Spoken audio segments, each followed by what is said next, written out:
Welcome to the First Five, where we flip the script, find God in real life, and get your soul fed in just 5 minutes flat. No fluff, no filters, just straight truth that hits different. And trust me, heaven's got something to say today. This is word that walks with you to work, rides with you in traffic, and sits right in the middle of your living room chaos. So whether you're sipping coffee, scrolling before the kids wake up, or just trying to get your mind right for the day, lock in. 5 minutes, one word, all fire. Let's flow. Good morning, family. It's Manna Wednesday, and here's your reminder. God doesn't just feed your body. He renews your mind daily. What sustained you yesterday won't carry you today unless your mind stays connected to Him. So let's get into it. This is your First Five. 5 minutes, one word, let's flow.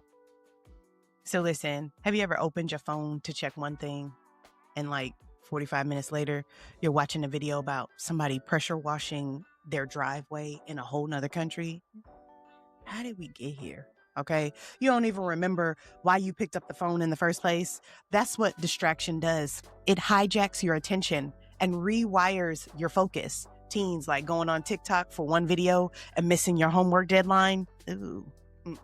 Millennials opening your email to work and spiraling into notifications. Elders turning on the news for weather and ending up stressed about the world. Okay. If everything around us is fighting for our minds, the real question is, whose mind are we operating from? So I titled today's message, Mind of Christ. Paul says in 1 Corinthians 2:16, for who has known the mind of the Lord so as to instruct him? But we have the mind of Christ. Paul is writing to a divided church obsessed with status, wisdom, and who sounded the smartest, okay? He reminds them spiritual maturity doesn't come from knowing more. It comes from thinking differently.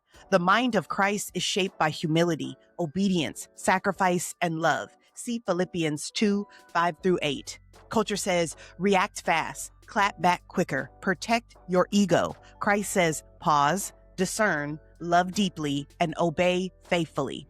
The mind of Christ doesn't move with impulse. It moves with purpose. So let's talk truth. The mind of Christ is spiritually discerned. Paul makes it clear earlier in the chapter, the person without the Spirit does not accept the things that come from the Spirit of God. 1 Corinthians 2:14. The mind of Christ isn't downloaded through intellect. It's formed through the Spirit.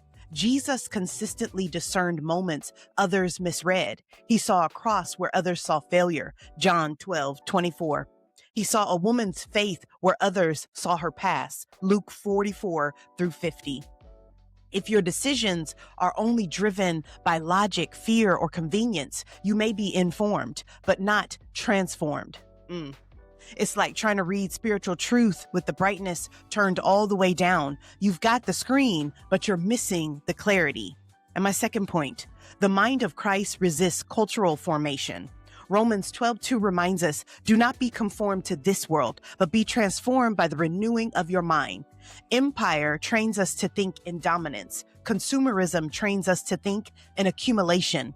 Hustle culture trains us to think in burnout. But the mind of Christ thinks in service. Mark 10:45, contentment, Philippians 4:11, and faithfulness over fame. Matthew 25:21.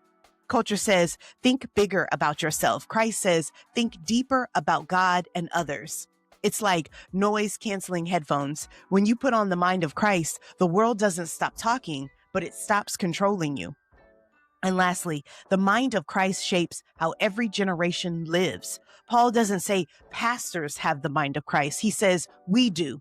Teens, the mind of Christ helps you discern who to follow when peer pressure is loud. Proverbs 4:23. Millennials, the mind of Christ helps you make decisions when life feels rushed and uncertain. James 1:5.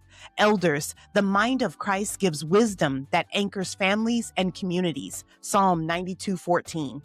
What situation in your life right now needs less reaction and more reflection with Christ? And where has culture been shaping your thinking more than Christ? And what would it look like to surrender that thought pattern to Him? And our prayer for today, Lord, renew my mind. Where I've been reactive, make me discerning. Where I've been anxious, give me peace. Where I've been shaped by the world, reshape me in your image.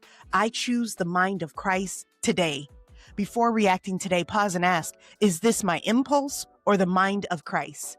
Well, there you have it. That was your first 5. Now go live it. 5 minutes, 1 word, all fire.